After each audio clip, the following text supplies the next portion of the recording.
Hello and welcome to The Inquisitive Crafter. I'm Katrina from Crafty Jacks, and today I'm continuing our breed series and sharing with you a little bit about one of my absolute favorite breeds, which is Polwarth.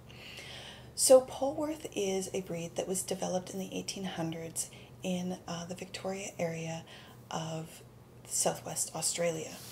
So this breed was developed by crossing Merino Rams with Merino and Lincoln ewes.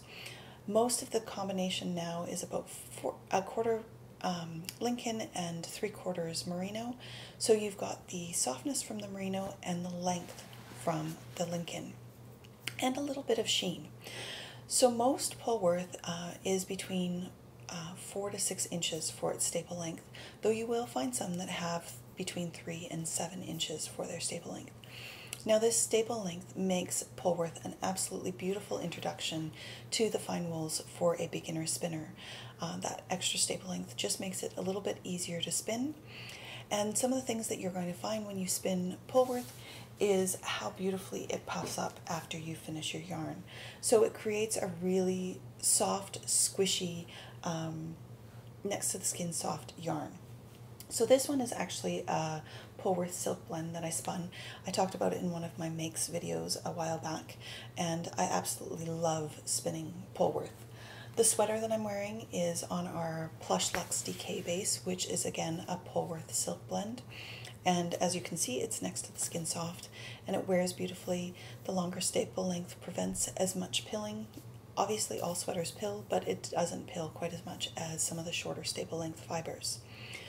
Now, Polwarth usually has a micron count of between 21 and 26.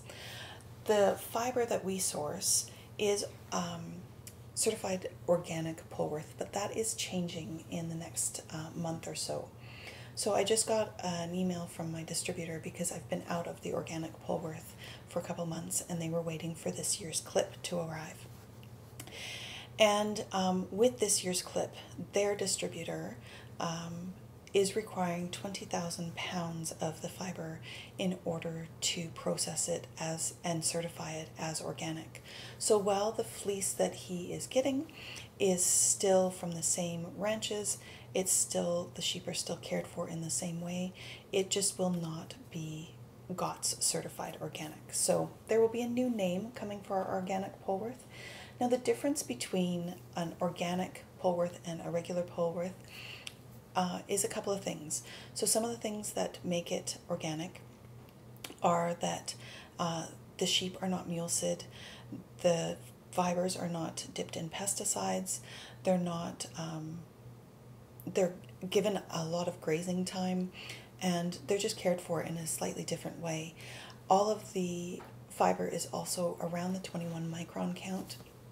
So it's a really incredibly fine fleece, and this particular one comes from the Falkland Islands, which is known for producing really, really white fleece. So it's a beautifully bright white fleece as well. And so as you can see, the fiber itself takes the dye beautifully. It does have a tiny bit of a sheen, though it is more of a matte fiber. And honestly, it's one of my favorites to spin. So the biggest difference that you'll see coming up for us, I have a tiny bit of our organic Polwarth left that has been dyed, and after that it will have a new name, although it will still be the same fiber, just not GOTS certified anymore. So that is a little bit about Polwarth and the sheep and why I love to spin it. I hope you have enjoyed this video. If you have questions you would like me to answer in a future video, please send them to ask@craftyjaks.ca and I will do my very best to do that for you. And until next time, have a wonderful day. Bye for now.